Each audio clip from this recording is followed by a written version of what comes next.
नमस्कार दोस्तों, स्वागत है आपका हमारे इस चैनल धूप धनुषी आरती में। दोस्तों, कुमारी पूजा यानी कि कन्या पूजा में जो है नवरात्रि के समय जो है हम अष्टमी के दिन या नवमी के दिन, कई लोग अष्टमी के दिन करते हैं, कई लोग नवमी के दिन करते हैं।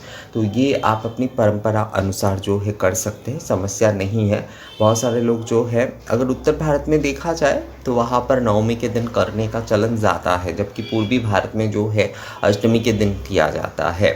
कुमारी पूजा हो, सेवा हो, ये विशेषकर जो कुमारी की सेवा होती है ना, वो नवमी के दिन विशेषकर लोग करते हैं। और जो विधिवत रूप से जो कुमारी पूजन होता है वो जो है अगर देखा जाए तो वो अष्टमी के दिन ही जो है ज़्यादा किए जाते हैं। अष्टमी के दिन ही कुमारी पूजन किया जाता है और सेवा आदि जो है वो नवमी के दिन ही ज़्यादा देखे जाते हैं। पर पूजा नवमी के दिन भी हो सकते हैं, अष्टमी के दिन भी हो सकते हैं, सेवा अष्टमी के दिन भी हो सकते हैं, नवमी के दिन भी हो सकते हैं। मैंने बस प्रचलित जो है विषय वो आपको बताया। तो दोनों दिन ही किए जा सकते हैं, अष्टमी के दिन भी, नवमी के दिन भी।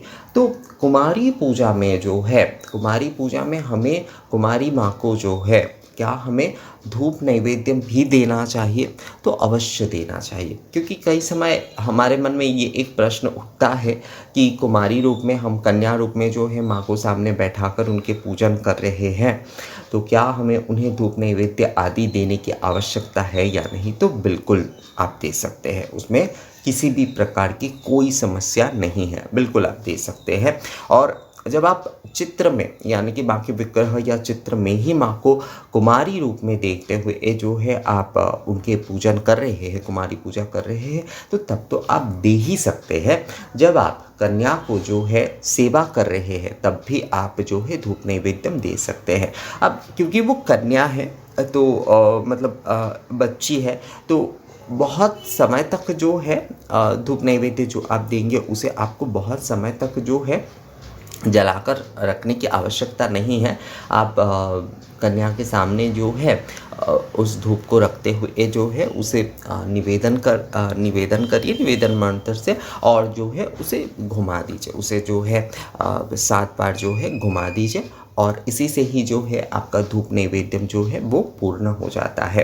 तो धूप निवेदन, धुनुची धूप निवेदन हो या फिर जो है धूप नैवेद्यम आप करना चाहते हैं, तो उसमें आप राल, गुग्गुल, अगरू, चंदन, उसके साथ साथ घृत और जो है मधु, ये जो है ये 6 जो है आप ले लीजिएगा।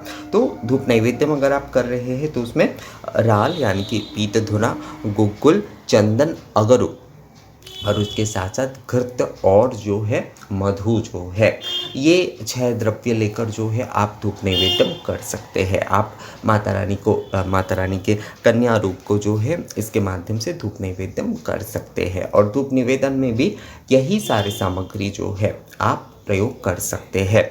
असल में हमारे शास्त्रों में जो है ना, देखिए शास्त्रों में धूप जहाँ पर भी कहा गया है तो कहा गया है अगर आप सामान्यतम भी कर रहे हैं तो षडंग धूप, क्योंकि षडंग धूप ये जो सामग्री का अर्थ होता है दोस्तों, ये सामग्री मतलब ही जो है, इसका अर्थ ही जो है, सामग्री का अर्थ ही जो है वो आप नैवेद्य रूप में दे रहे हैं। तो इसीलिए उसमें घृत, मधु और सारे के सारे सामग्री आदि का मिश्रण करते हुए जो है वो दिए जा रहे हैं। कुछ दिन पहले एक जन ने मुझसे बहुत एक सुंदर सा विषय कहा कि दादा ये जो आप धूप के रेसिपीज़ बताते हैं ना, वो काफ़ी जो है फ़ायदेमंद होता है।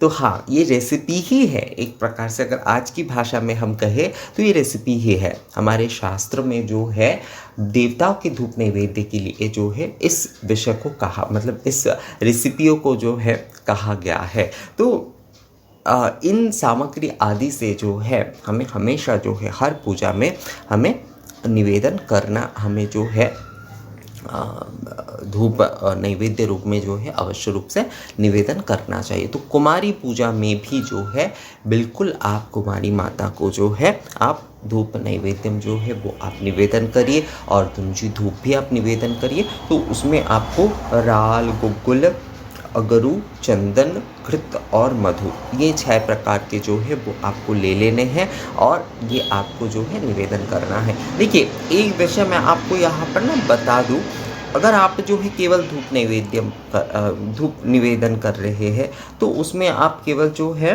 जो पीतधुना, गुग्गुल और घृत इतना ही आप दे सकते हैं। धूप नैवेद्यम जब आप कर रहे हैं तो अवश्य रूप से ये षडंग द्रव्य जो है वो आप दीजिएगा दोस्तों, अवश्य रूप से दीजिएगा। और अगर आपके पास बहुत सारे धुनुची नहीं है तो एक ही धुनुची में आपने मान लीजिए आपने धूप निवेदन किए, राल गुग्गुल घृत से जो है आपने धूप निवेदन किए, वनस्पति रसो दिव्य गंधाढ़ सुमनोहर मया निवेदित भक्ता धूपोयं प्रतिगृह्यतम ईश धूप श्री श्री भगवती दुर्गा ये निवेदयामि, ये आपने किए। उसके बाद जब धूप नैवेद्यम का विषय आ रहा है तो उसमें आपको क्या करना है, उसमें आपको ये जो बाकी जो सामग्रियाँ है, मतलब राल गुग्गुल अगरू चंदन घृत मधु, ये सारे के सारे 6 सामग्रियाँ आप उसी धूप पात्र में दीजिए जिसमें आपने धूप निवेदन किए हैं। उसी धूप पात्र में आप देते हुए जो है उसमें देखिए, ऑप्शन हर समय तो सभी के पास नहीं रहता है बहुत सारे धुनुची आदि का, पर मैं तो हमेशा कहता हूँ कि 2 धुनुची आप लोग अवश्य रखिए। अगर आप धूप पूजा आदि कर रहे हैं तो उसी धुनुची में आप देते, उसी धुनुची धूप पात्र में आप देते हुए जो है अब वनस्पति रसो दिव्य गंधाढ़ सुरभोजन मया निवेदित भक्ता धूपोयं प्रतिगृह्यतम एतद् धूप नैवेद्यम श्री भगवती दुर्गायै निवेदयामि। कुमारी माँ को अगर आप दे रहे हैं तो जैसे मालिनी स्वरूपिणी श्री दुर्गा देव्यै निवेदयामि, ये कहते हुए जो है इस प्रकार से आप धूप और धूप नैवेद्यम निवेदन कर सकते हैं। तो हमारी शास्त्र में धूप नैवेद्यम के हिसाब से ही जो है ये सारे सामग्रियों के बारे में कहा गया है दोस्तों। धूप नैवेद्यम के हिसाब से ही जो है इन सारी सामग्रियों को कहा गया है। जैसे कि उस भाई ने कहा ना रेसिपी, तो ये रेसिपी देकर गए हैं हमारे जो है शास्त्रकार, हमारे जो ऋषि मुनि जो है वो हमें ये देकर गए हैं। अब हमें जो है ये समझना है हम धूप निवेदन में क्या करेंगे, हम धूप नैवेद्यम में क्या करेंगे, हम धूप आरती में क्या करेंगे, ये हमें समझना है।